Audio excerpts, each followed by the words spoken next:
چار کی ٹیم کے ساتھ آپ کو ویلکم کرتے ہیں۔ اپنے ناظرین کو بتاتے چلے ایک اہم سیاسی جماعت پر پابندی لگنے جا رہی ہے۔ وہ کون سی سیاسی جماعت ہے، کس نے مشکل ٹائم دیا ہوا ہے سیاسی جماعتوں کو اور اداروں کو، اور اس حوالے سے جو توڑ کا ابھی سلسلہ اس کی طرف سے بھی جاری ہے کہ حکومت کو زیادہ سے زیادہ ٹف ٹائم دیا جائے، اور ان کے انتخابات بھی 3 مارچ کو ہونے جا رہے ہیں۔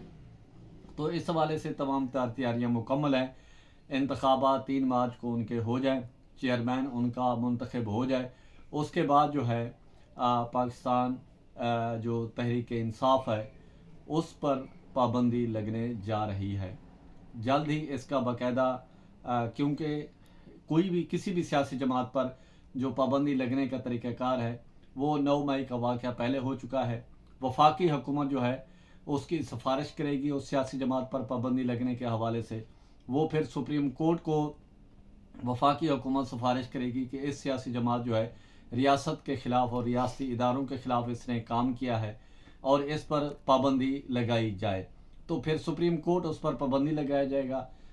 گا، اور سپریم کورٹ کے بعد پھر وہ سپریم کورٹ کے حکم کی روشنی میں الیکشن کمیشن اس پر امپلیمنٹ کرے گا، اور الیکشن کمیشن اس جماعت پر پابندی عائد کر دے گا۔ اس سیاسی جماعت کا مزید کسی بھی سیاسی عمل میں وہ نام نہیں اس کا استعمال ہو سکے گا، نہ ہی وہ انتخابات میں حصہ لے گی، بلکہ وہ ڈی لسٹ ہو جائے گی، الیکشن کمیشن کی ویب سائٹ سے بھی ہٹ جائے گی، اور الیکشن کمیشن کے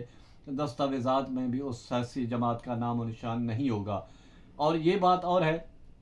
کہ نئی سیاسی جماعت کوئی بھی شخص رجسٹر کرا سکتا ہے، وہ نئے سرے سے اپنا جو کام ہے وہ کر سکتا ہے، کیونکہ اس سے پہلے ماضی میں 70 کی دہائی میں دیکھے تو نیب ایک بنی تھی سیاسی جماعت، جس کے بعد پھر عوامی نیشنل پارٹی بنی، اور ایک دو اور بھی سیاسی جماعتیں ہیں جن پر ماضی میں پابندی عائد کی گئی۔ تو اب آنے والے دنوں میں یہ سلسلہ شروع ہوگا، اس کے بعد پھر نئی سیاسی جماعت ہوگی۔ جو عام انتخابات سینٹ کا الیکشن ہے، قومی اسمبلی کے یہ آزاد ارکان ہیں، ان کو مخصوص نشستیں بھی نہیں ملی، اقلیتوں کی نشستیں نہیں ملی، اور سینٹ کا جو الیکشن ہے اس میں بھی اگر ان کے لوگ جو منتخب ہوں گے وہ آزاد حیثیت میں تصور ہوں گے، اور صدارتی الیکشن جو ہونا ہے اس میں ظاہر ان آزاد کا تحریک انصاف کا کوئی عمل دخل نہیں ہوگا۔ اسی کے ساتھ پرچار کی ٹیم کو اجازت دیں، گرد و نواح کا خاص خیال رکھیں، لوگوں کے لیے آسانیاں پیدا کریں۔